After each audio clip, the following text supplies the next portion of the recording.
Wao ni asubuhi njema ambayo Bwana Mungu wetu ametujalia tena kuwepo hapa na ametulinda na kutuhifadhi. Tuko hapa tena. So ni shukrani kwa Mungu kwa ajili ya kila ambacho anaendelea kufanya kwenye maisha yetu. Kwa ajili ya uzuri wake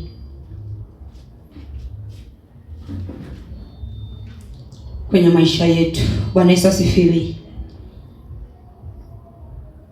So nichukue fursa hii nimshukuru Mungu kabisa kwa ajili ya huduma yake ndani yangu na kwa ajili ya utendaji wa Roho wake katika maisha yangu. Na shukuru Mungu kabisa kwa ajili ya nafasi kama hii.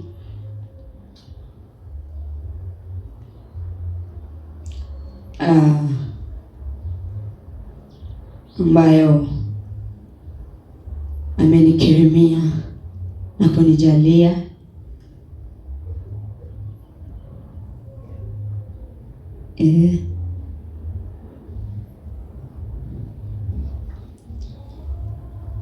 kuwepo katika mpango wake. Ni fursa ambayo ni ya pekee sana. Hivyo na mshukuru Mungu Baba kwa ajili ya wema wake huu kabisa. Asante sana kwa ajili ya mchungaji, kwa ajili ya nafasi hii, kwa ajili ya kulihudumia kanisa la Mungu kwa neno, kwa fundisho. So nashukuru kabisa. Ni fursa ambayo ya dhamana sana na ni ya kipekee. So napokea kwa shukrani ambayo sio kawaida kabisa. Napokea kwa shukrani sana na nashukuru kwa ajili ya hilo. Na shukuru watakatifu wana wa Mungu mliopo hapa. Hakika ni baraka na ni moyo mzuri ya kujitahidi na kuwepo hapa muda huu. Ni baraka kuu. Najua ingekuwa ni kutafuta excuse, kila mtu anaweza pata excuse ya kufanya asiwepo, asifike ibadani mapema. Lakini wewe umechagua na kutoangalia kutokuwa na excuse, kadhamini mambo ya Mungu, kadhamini na kuheshimu ibada na muda ambao umewekwa kwa ajili ya kukutanika. Hakika ni baraka kuu. Mungu wa amani azidi kututenda mema kwa utukufu wa jina lake.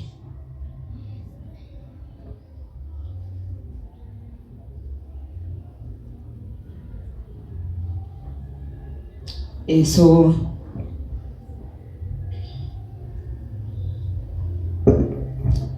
tuingia kwenye fundisho, na fundisho ambalo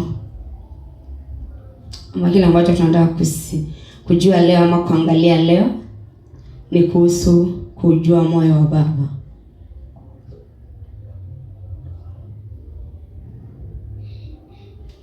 Kujua moyo wa Baba. Naamini ya kwamba Mungu anatusaidia kabisa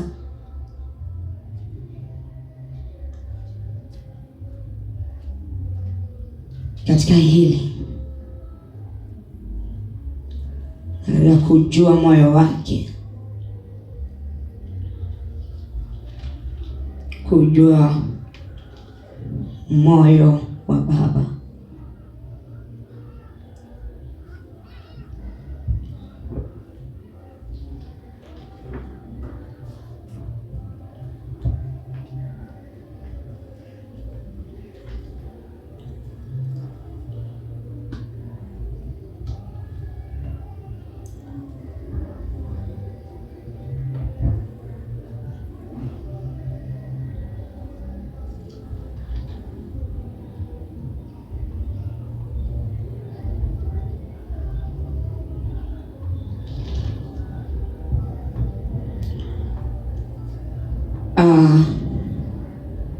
Naamini ya kwamba leo tutaangalia utangulizi. Tutaangalia utangulizi leo na kuweka msingi, alafu naamini tutaendelea baadaye. So lengo la fundisho hili ni kufunua na kuchambua moyo au tabia halisi ya Mungu. Lengo la fundisho hili ni kufunua na kuchambua moyo au tabia halisi ya Mungu.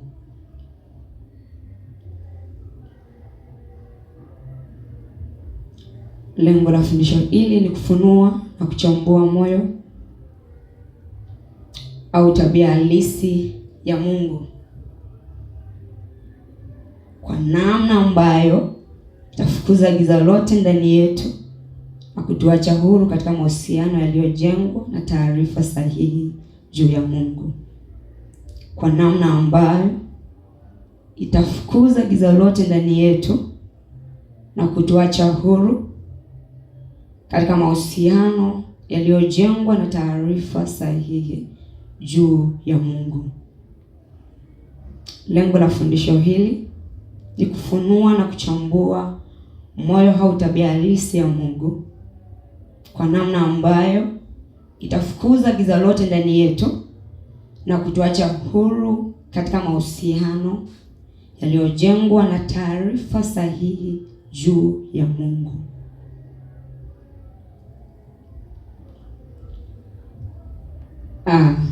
Nasema lengo la fundisho hili ni kufunua na kuchambua moyo au tabia halisi ya Mungu kwa namna ambayo itafukuza giza lote ndani yetu na kutuacha huru katika mahusiano yaliyojengwa na taarifa sahihi juu ya Mungu.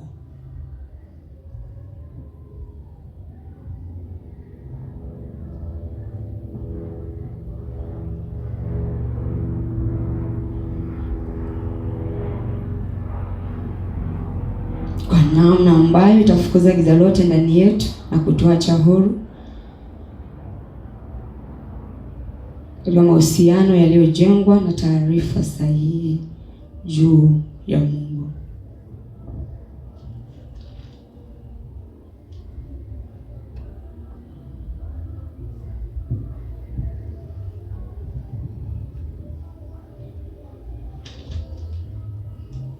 Kwa hiyo tutakuwa tukiangalia na kuchambua tuone tabia halisi ya Mungu ni ipi, na tuangalie kwamba huyo Mungu yukoje. Maana kama kuna kitu kimeleta changamoto duniani juu ya Wakristo wengi ni kuhusu tabia ya Mungu.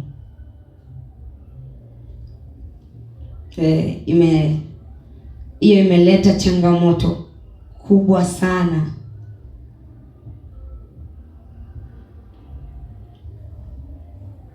kwenye makanisa ya leo.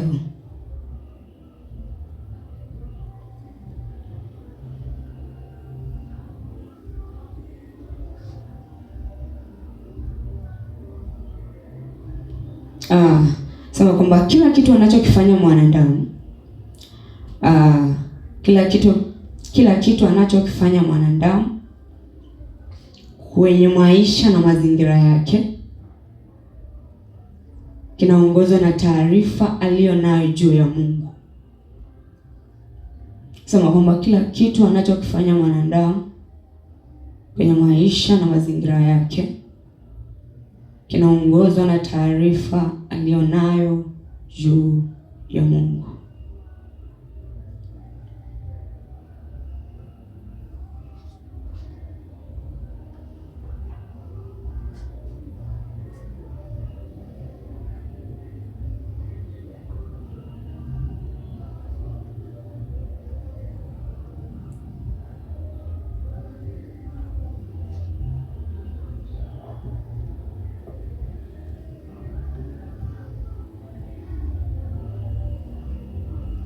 Nasema kila kitu anachokifanya mwanadamu kinaongozwa na taarifa.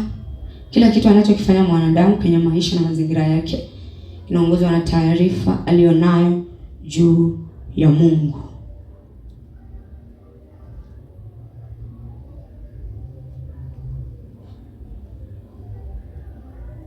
Lakini kubwa kuliko zote ni ufahamu juu ya huyo Mungu. Yaani, je, anamfahamuje huyo Mungu? Anamuelewaje huyo Mungu?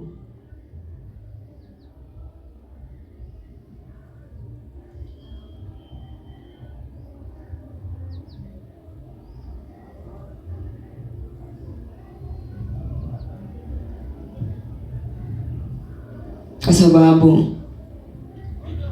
hapo ndio kuna matata, kuna shida kubwa.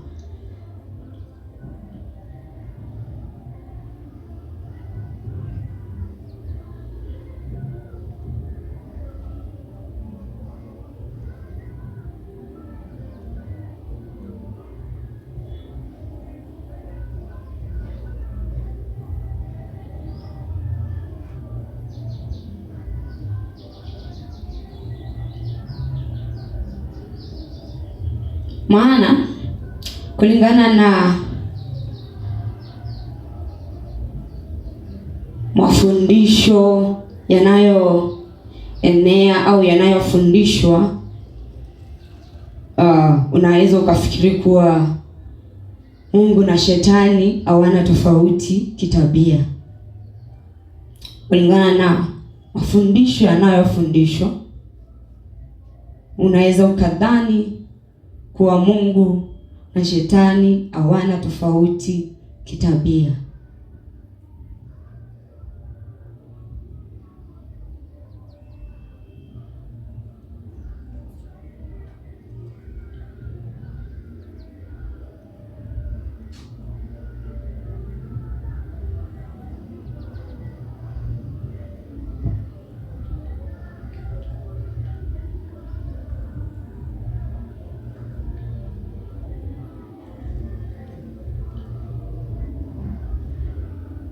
Mara utasikia watu wakisema Mungu ni mwema, alafu ghafla utasikia tena wakisema au wakihusisha Mungu na matukio ambayo hayaonyeshi kabisa wema wa Mungu. Mara utasikia watu wakisema Mungu ni mwema, alafu yule tu aliyesema Mungu ni mwema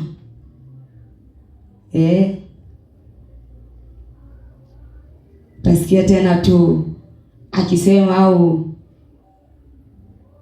na kumhusisha Mungu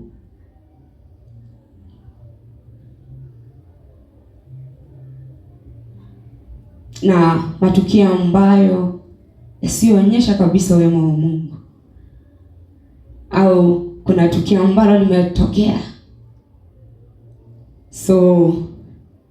ambalo alionyesha kabisa wema wa Mungu, mara tu tasikia Mungu amehusishwa.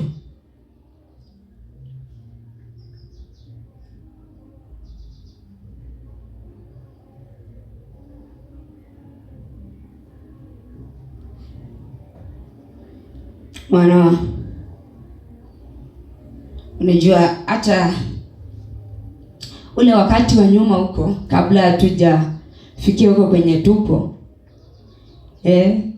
unajua kuna wakati mwingine nilikuwa nakaa chini najiuliza maswali sana najiuliza maswali kwa sababu mara tu tunaambiwa Mungu ni mwema, Mungu ni mzuri, lakini mara tu unaweza kushtukia ukiambiwa sema kwa mfano mko kwa ibada, Unaweza shtukia tu mkiambiwa tena Mungu atawafyeka, Mungu atawaangamiza. Akasema ai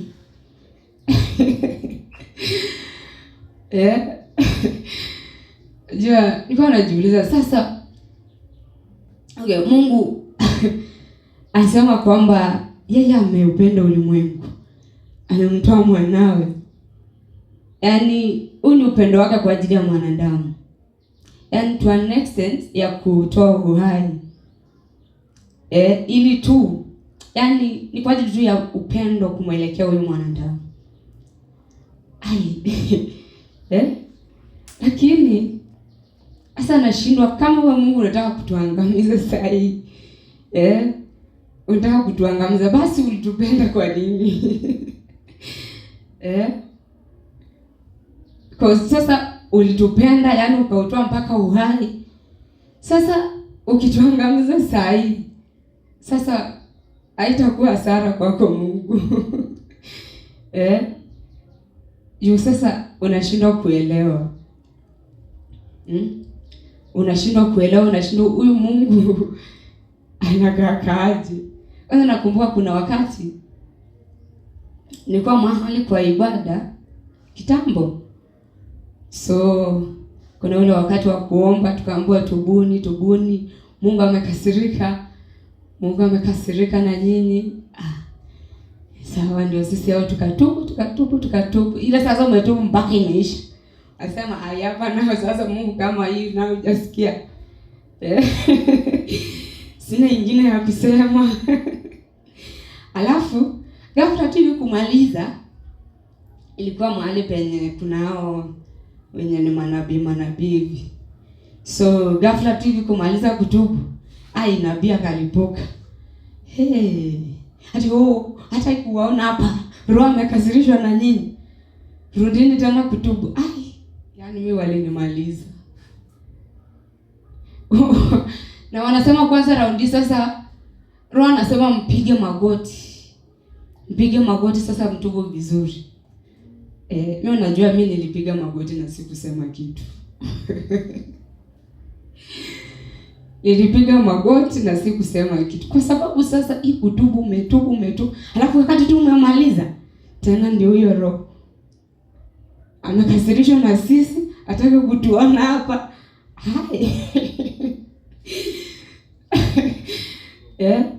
Sasa unashangaa, umetubu, umesema yote yenye unajua imeisha. Sasa raundi hii unaenda kusema gani? Ama utaenda useme tu wewe nisamee ile yenye sijui, ile ya kutokujua.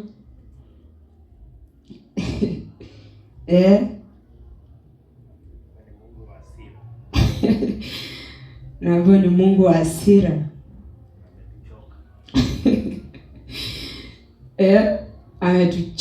Amechoka watoto wake. Sasa unashindwa, Mungu sasa kama wewe ni wa hasira umetuchoka. So unajua kuna wakati nilikuwa nakaa hivi nasema hivi, kwani hii issue itawahi kuwa settled lini? Cause like tulikuwa kwa ile pressure ya mpaka utubu kila wakati, haujui saa na wakati. So ndio ukese unafaa kuwa unatubu mara kwa mara. Unatubu dhambi zako mara kwa mara, manake anytime anything can happen. So na kuna siku moja niliamka tu hivi kama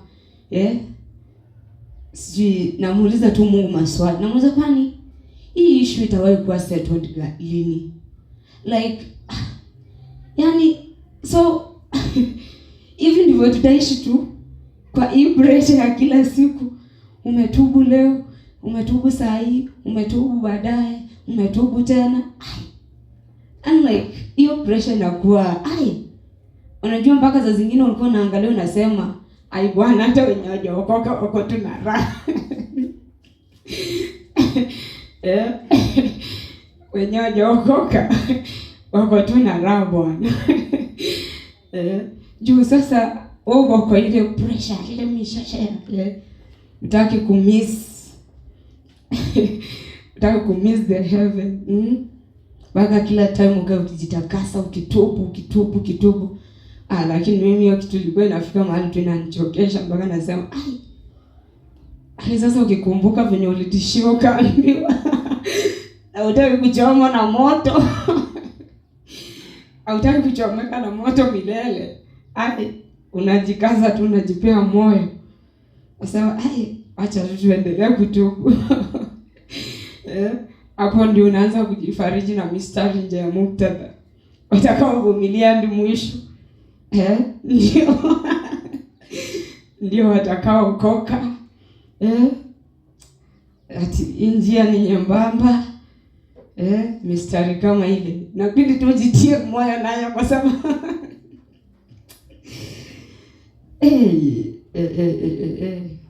kuna mateso kweli.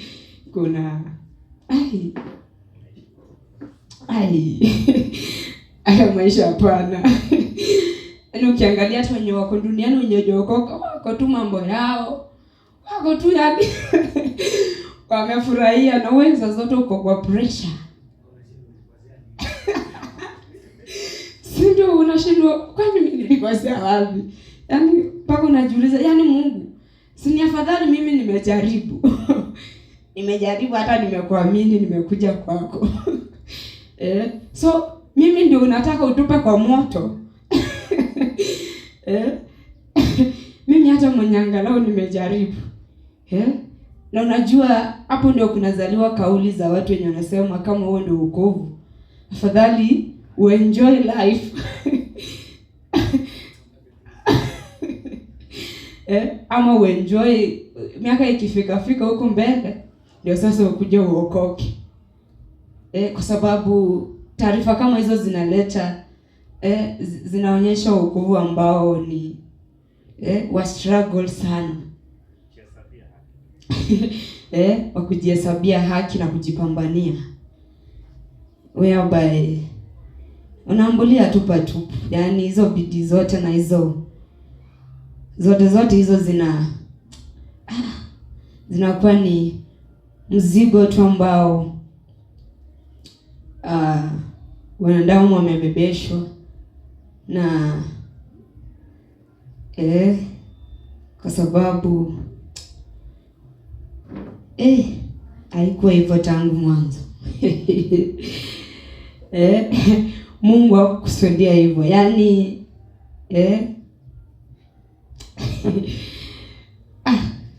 lakini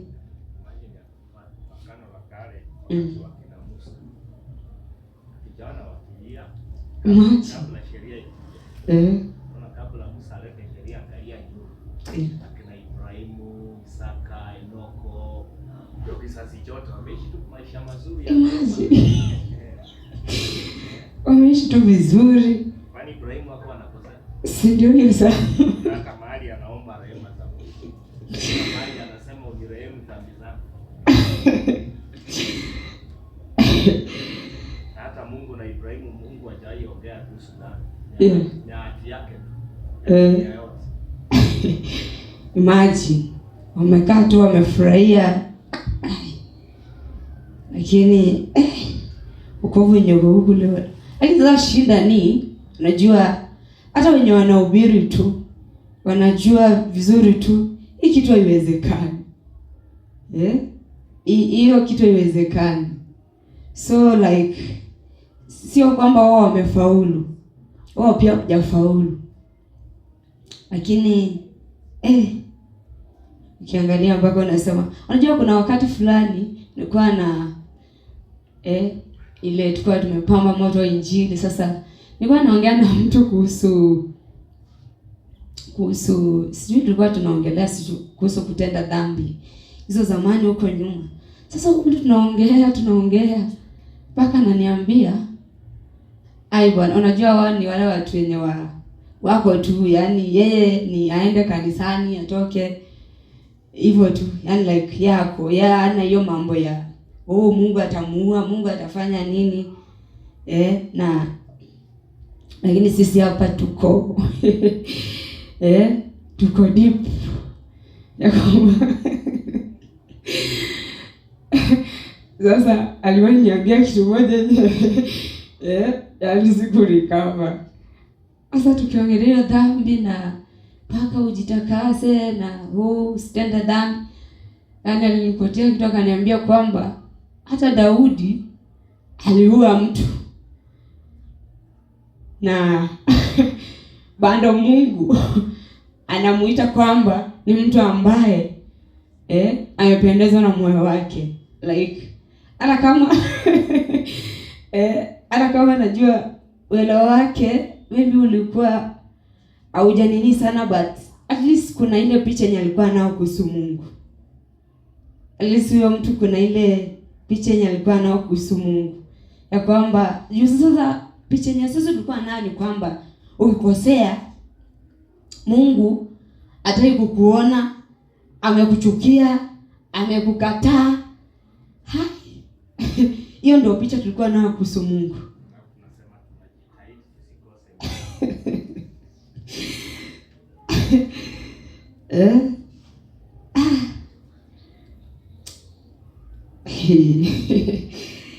Jitihada za kuambulia patupu. Mungu anaona tu mambo na watoto wake huko duniani.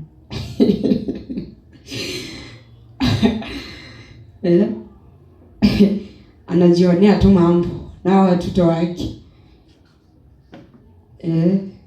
Wenye akiangalia tu hivi anahurumia tu.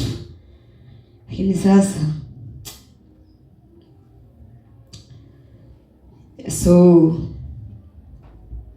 so ukiangalia ni kwamba kitu ambacho kinasumbua ni taarifa ambazo zinatolewa kuhusu Mungu na mambo kama hayo. Watu kumwelezea Mungu na saa zingine wanamuweka Mungu kwenye sio kiwango chao ama yaani watu wanamuweka Mungu kwenye uelewa wao, ama wanaona Mungu ni kama ni mwanadamu. Unajua ndio maana wasema Mungu ako na hasira. Hata kama Mungu alitupenda, lakini ukikosea atakuonyesha tabia kurudia isamehewi. Sijui hiyo ndio ilikuwa kumshukuru Roho Mtakatifu kama ndio ilikuwa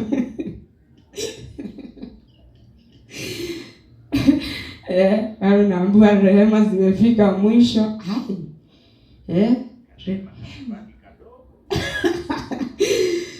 Imefika mwisho. Daudi anasema Mungu rehema zako ni za milele. Lakini kwenye hiki kizazi rehema za Mungu zinabakia kidogo. Sasa unashindwa Mungu, sasa rehema zako zikibakia kidogo, na wale wenye hawajasikia injili na wale wenye hawajasikia injili, so au utafanya nao nini? Juu sasa anyway, Mungu ni mwema.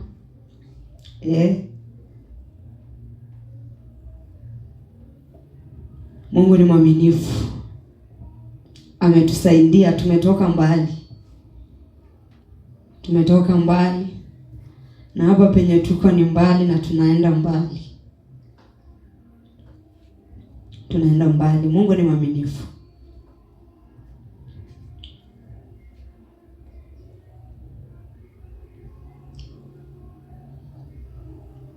So kukiwa na taarifa kama hizo, ndio unapata kauli kama Mungu hachunguziki. Yaani Mungu ni Mungu asiyeeleweka.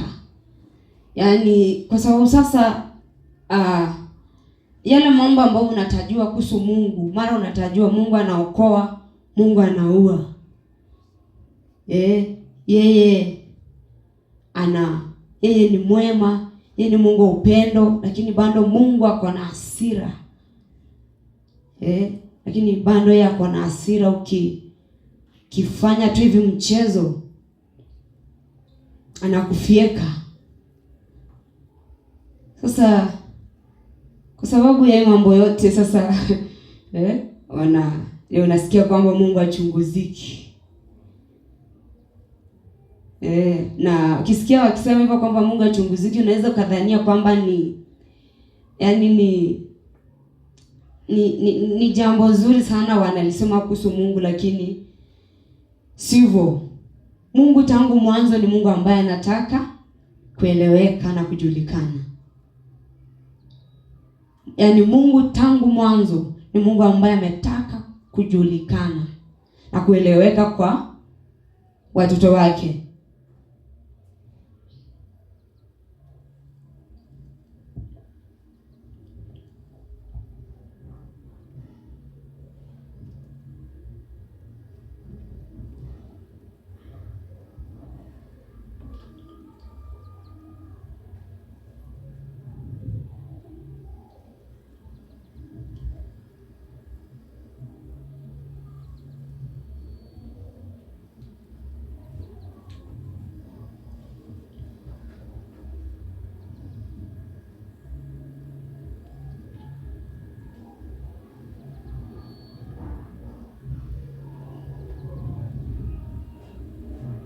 So utapata kwa mfano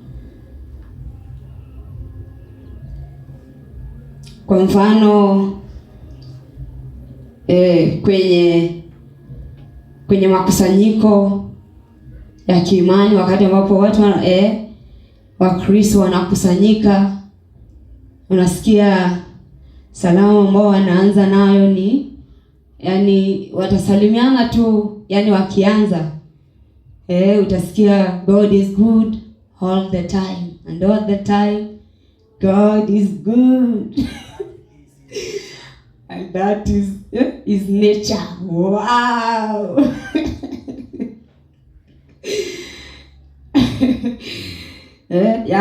Watu wanasalimiana na kuitikia kwa furaha. God is good. And all the time God is good. Na hiyo ndio nature yake. Lakini by the way mambo yanafaa kuangaliwa vizuri.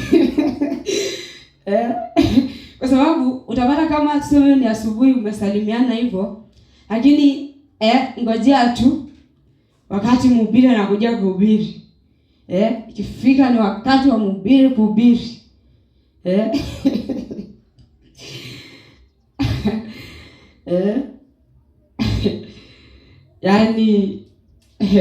Mambo yenye atayasema pale.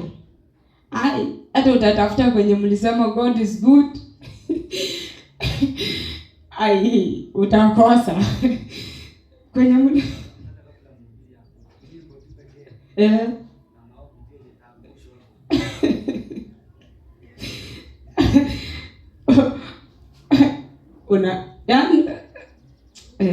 na tuko sawa tu na watu wako sawa, hawajiulizi.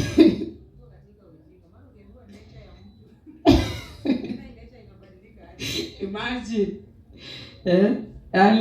uko tu unavumiliana tu na hiyo hali kwa sababu, lakini ni wajanja. Kuna venye tu wana twist. Hata ukienda muulize, kwani huyu Mungu mwenye tulisema God is good, inakuaje tena Mungu anataka kututema?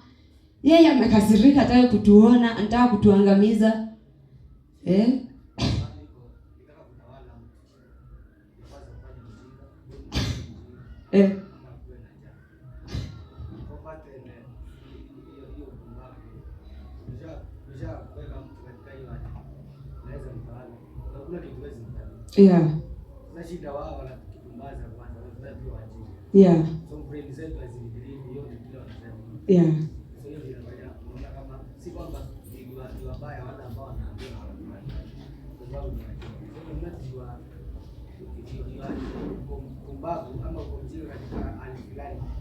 mtu hakuna kitu hata kwa huwezi pita bila ambavyo nakwambia. Kwa kitu kwanza wanatokea ujinga. Wanarudikana ujinga tunaweza wajinga kwa ligi. Kwa naye hatuwezi vuka bila ambacho tunasema.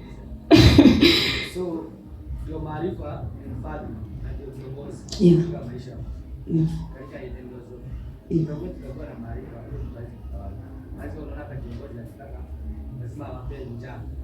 Akishawapea njaa sasa akileta unga unaona huyu kazi tunafanya kazi. Kama ni wajinga hamtafikiria vizuri kile ambacho. So hatuwezi laumu wale ambao sana. Hatuwezi jilaumu sana kwa sababu walikuwa wametuweka hiyo. Shukuriwe Mungu aliyetuponya na kutuokoa. Kwa sababu unajua sasa hii ndio unaweza kujiuliza mbona haungefikiria hivyo? Mbona ungeweza kufikiria hivyo na ujiulize maswali kama hayo? Lakini unajua za zingine kishafanywa mpumbavu hivyo unaweza ona yani inakaa ni kama kufikiria behold kama hata unatenda dhambi.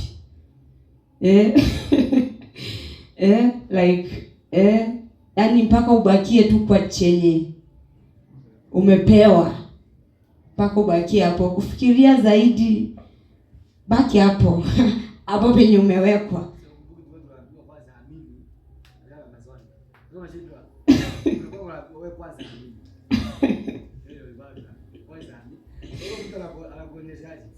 Don't question beyond what he or she says. Sababu anakuambia wewe amini kwanza. Hata hakuna maswali. Unajua kama kuna maswali kwa kujiuliza uko behind the curtains unaona kama unatenda. Hapo uliambiwa kwanza imani kwanza. So unaamini kile uliambiwa. So uwezi ndio dunia baadaye. Ukianza kuuliza maswali inakaa ni kama unashuku, ni kama hauna imani. Au amini chenye unaambiwa. Na ndio maana utapata mara mingi kuna mahali kwenye wezi ukauliza maswali. Kuna mahali penye wezi ukauliza swali.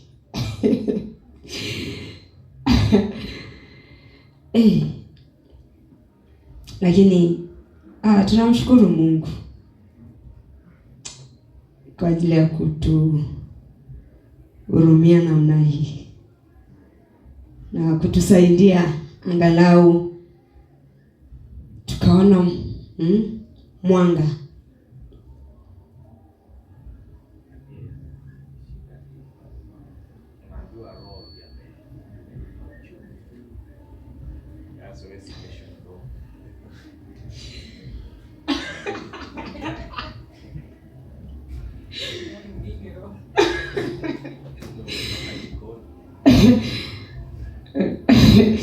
Naambiwa ni roho anasema. So iwe wrong, iwe right, wewe kubaliana kile roho anasema. Prophet Bandi akisema yeye mimi si kama huyo mchungaji wako. Anapanga cha kusema. Mimi mambo yanakuja tu.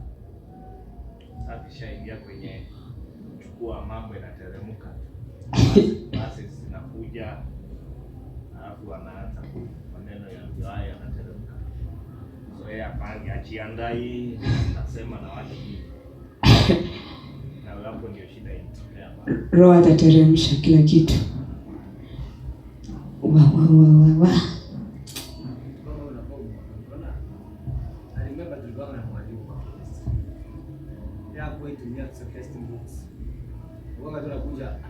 Ongea tu vitu zake, anawaambia mambo haya. Hiyo aje characteristics of viewer what does it colorless with mean? Hapo wakati exam ilikuja. Yes. I saw hakuna mtu alipata si. Wallahi kwa chemistry. Anawaambia najua mahali chemistry na nini. Exam ina set exam. Hata wale walikuwa na C plane. Watatu ni wale ambao walikuwa wanajisomea.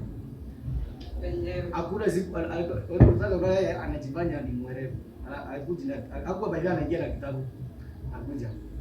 Andika kama sasa nikaa element kama nikaandika kitu bwana kuzakuza anasema najua mahali exam inatokanga. Unaona wakati exam ilikuja tu. XKS wallahi hakuna mtu alipata C class. Watatu walikuwa na C. Tulikuwa na D. Mtu akikwambia ni hataki kukuja ana mambo inatumika kutoka chenye watapata ni chenye mlipata kwa KCSE.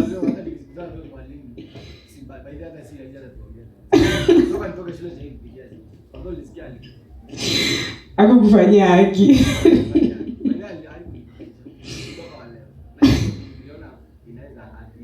Yeah.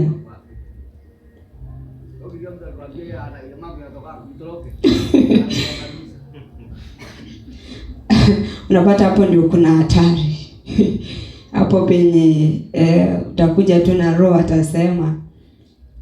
Hapo ndio kuna hatari. Na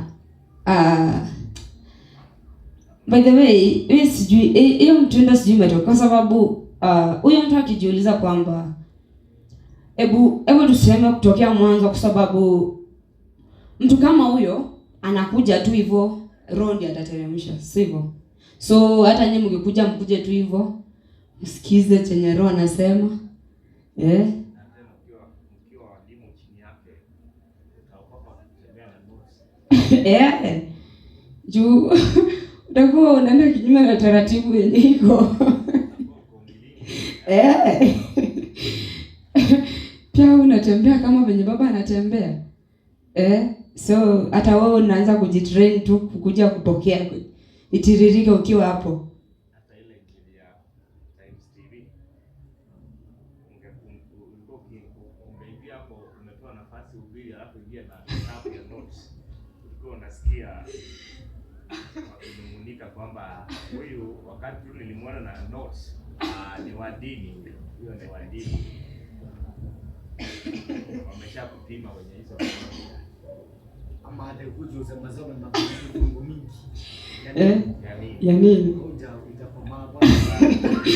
Ujaanza kutumwa na roho vizuri.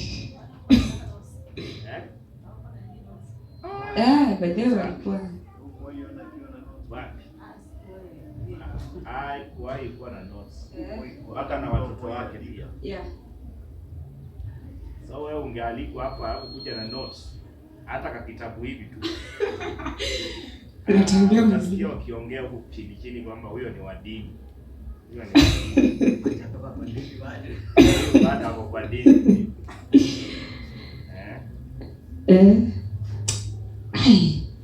Mungu atusaidie.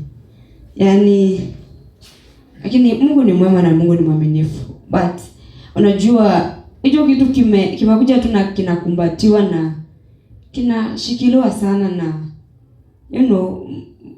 haya makanisa ya leo, na haikuwa hivyo tangu mwanzo. Kwa sababu kama niambia kama Musa angefanya hivyo the same thing yenye wanafanya. Kwa sababu kama wewe unategemea roho kuambia tu, wewe una muda gani wa kuandika? Hauna time ya kuandika?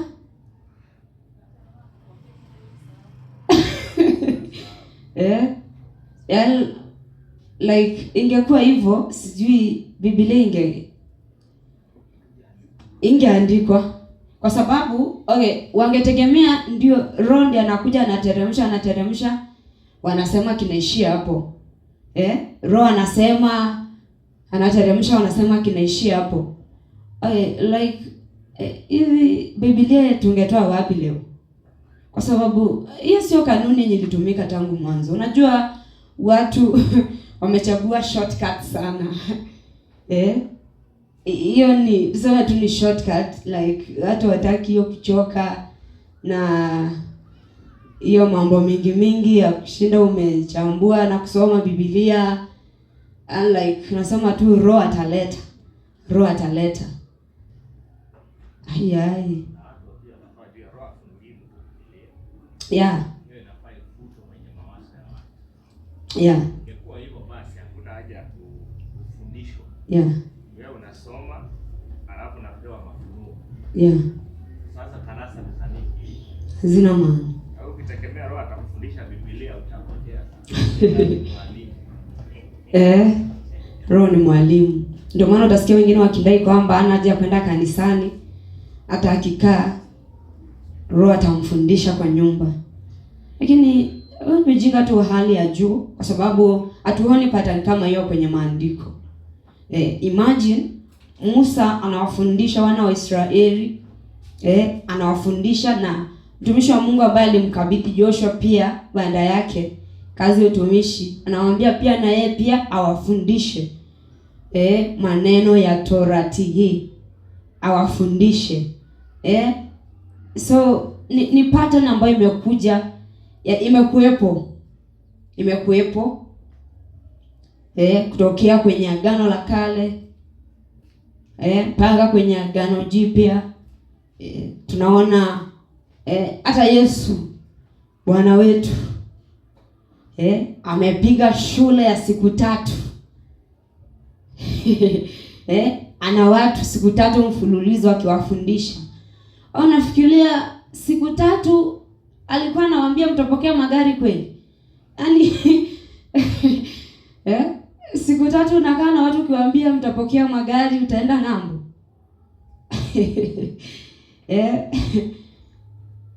Yaani mpaka ni shule ambayo ni ya kufundisha na kuchambua neno la Mungu.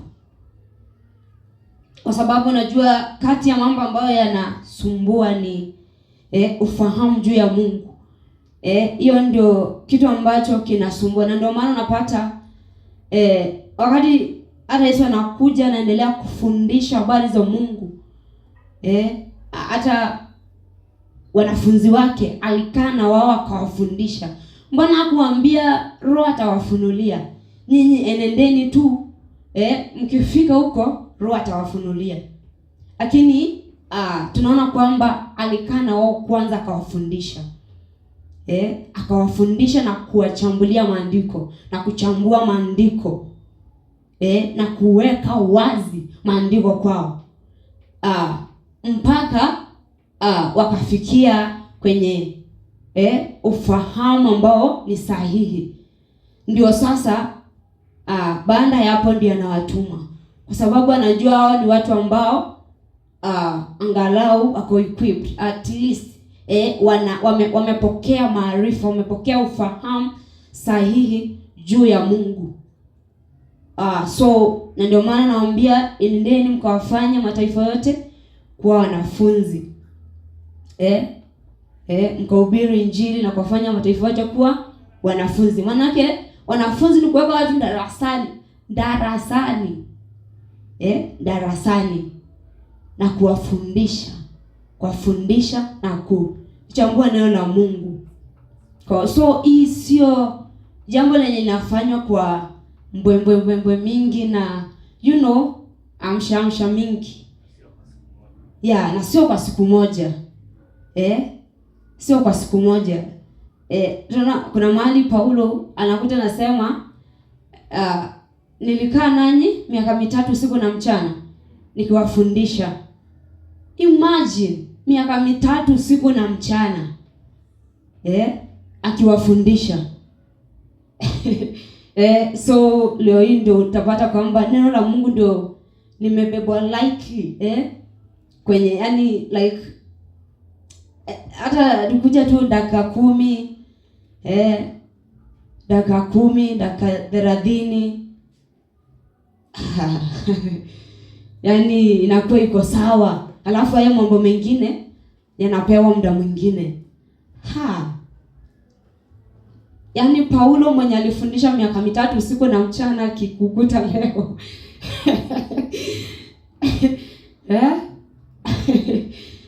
So unapata ni kwamba ni pattern imekuwepo kwenye maandiko. Na unajua watu wapende wasipende, yaani mpaka tu tufuate hiyo pattern. Imagine kama Yesu Bwana wako akufundisha 10 minutes. Wewe ni nani? Na hiyo ulitoa wapi? Kama Yesu Bwana wetu alichukua muda mzuri kuelezea na kuchambua maandiko.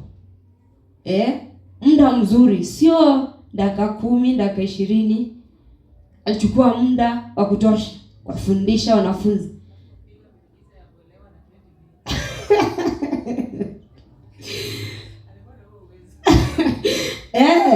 Si alikuwa na uwezo. Akapiga tu muujiza wambie eleweni. Eleweni. Na inakuwa hivyo. Lakini tunaona kwamba kanuni nimekuwepo tangia mwanzo. Ni neno la Mungu linafundishwa. Linaelezewa. Na kwa sababu ya ukosefu wa kuelezewa kwa neno la Mungu na kufundishwa na kuchambuliwa vizuri, ndio maana umepata kuna hizi taarifa mingi zinaenea kuhusu Mungu. Na ndio maana utapata kuna hizo kuna uelewa tofauti ambao umejengwa kumhusu Mungu. Ndio maana unapata leo mtu leo utafundishwa Mungu ni mwema, kesho imebadilika, huyo Mungu anaua, huyo Mungu amechoka na nyinyi, anataka kuangamiza, na mambo kama hayo. But unajua watu wapende wasipende, mpaka tu ukae darasani fundishwe neno la Mungu, mpaka ukae darasani. Ndio maana ukijipata uko mahali penye unakaa chini 2 hours, ni wewe na kitabu na kalamu na ile akili iliyotimamu, unashukuru Mungu kwamba at least uko in the right path. Uko in the right path. Na hicho ndio kitu yenye watu wanakimbia na kuogopa. Yaani mtu akikuja kanisani apate watu wana vitabu wanaandika, yaani like mtu anaona hai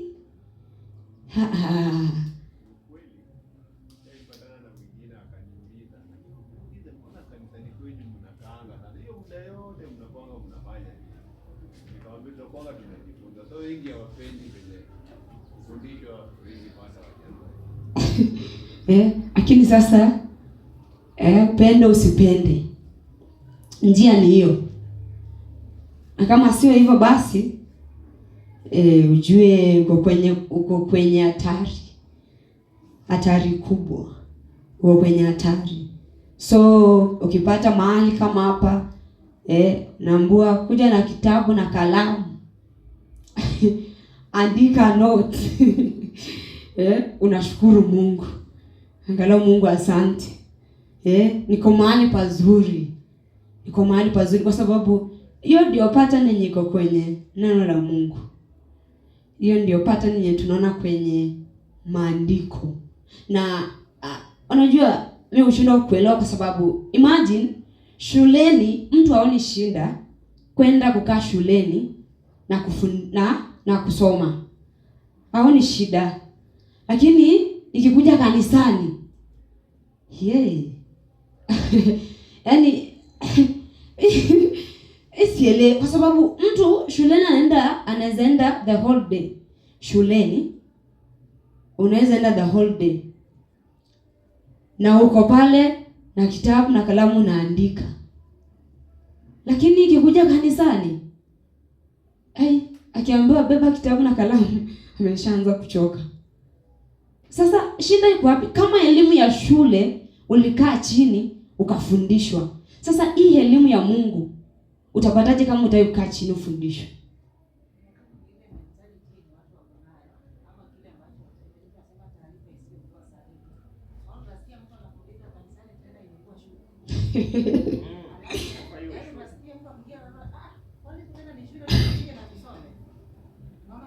Yeah.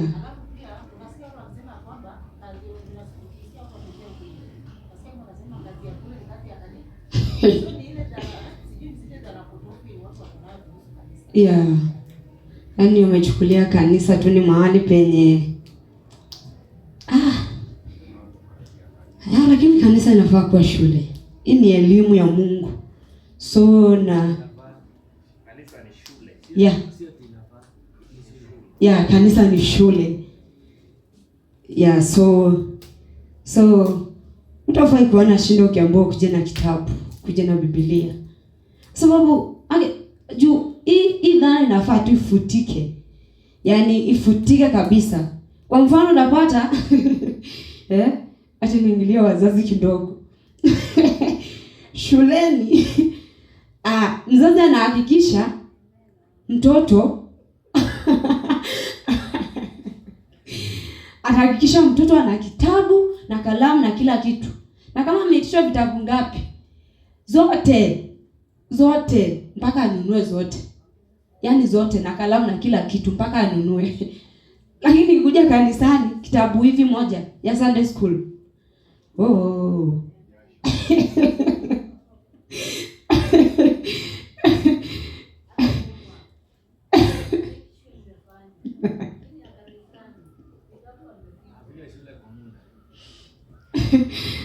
Unasikia wenye walimu wanasema hawanunui. By the way, tunafaa tufute hiyo dhana, tudhamini mambo ya Mungu, tuyaweke kuwa ya dhamana sana. Ni mambo ya dhamana, ni mambo ya muhimu sana. Unajua sisi sahi, hebu niambie venye ufahamu wenye tuko nao sahi, hebu niambie tungefundishwa kutokea Sunday school. Hebu niambie tungefundishwa kutokea Sunday school. So unaona hawa watoto wana heri sahi, wanafundishwa elimu nzuri bado wakiwa wandogo. Na au wakati ambapo wanaendelea kukua au wanakuja kutikisa ulimwengu, kwa sababu wamejengewa msingi vizuri tangia wakiwa ndogo. Unaona Waislamu Waislamu hiyo nini yao, hiyo mafundisho yao Quran, wanaanza kufundishwa wakiwa watoto wadogo. Ndio maana unaona wanashika hiyo kitu, wana cram, yani like imagine kila siku, yani hiyo sacrifice. Lakini unapata huko, lakini Mungu anaendelea kutusaidia, si ndio? Wazazi tutakuwa vizuri, tutapea mambo ya Mungu kipaumbele.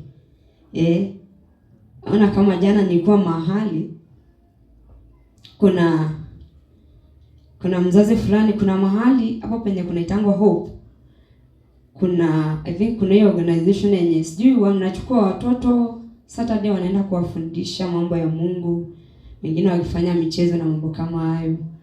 So sasa jana nimepata na mzazi mmoja anasema, sasa mtoto wake anaendanga huko, anasema ati leo amesahau kitabu ya mtoto yenye anaandikianga huko. So mtoto anamuuliza, mama uko wapi kitabu? So anamwambia enda, mtoto anamwambia mama sina kitabu. Anamwambia we enda. Leo hata sio lazima uandike. Imagine, na shuleni huwezi ambia hivyo mtoto. Kama mtoto anaenda shuleni, huwezi mwambia leo sio lazima uandike. So unaona kuna hiyo mentality ya mambo ya Mungu unaweza fanya kiolela na haifai hivyo. So tunadhamini na beba kwa uzito mambo ya Mungu.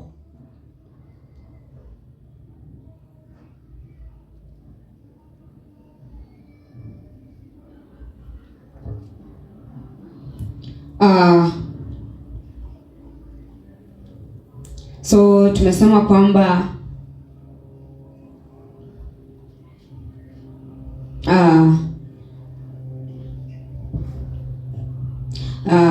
mfano mwingine ni mara mingi unapata, tuseme mtoto akizaliwa, mtoto akizaliwa, watu wanafurahia na kusherehekea kwamba Mungu ni mwema, na wakati ule watu wanafurahia na kutaja wema wa Mungu. Lakini ifanyike tu, tuseme mfano baada ya siku 2 ule mtoto afariki. Utasikia watu wameanza tena kusema kwamba kazi ya Mungu haina makosa. Sisi tulimpenda lakini Mungu alimpenda zaidi, na kauli kama hizo ndio utasikia zinatumika. Kwa sababu kulingana na ufahamu wao ni kwamba Mungu akipenda sana anaua. So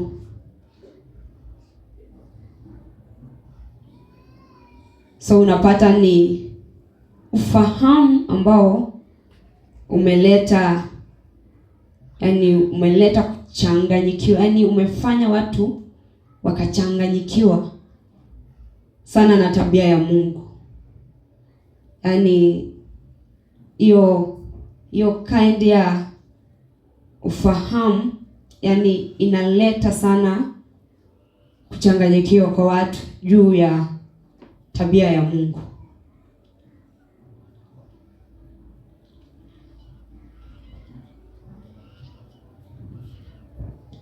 Na wengine utasikia wakisema kwamba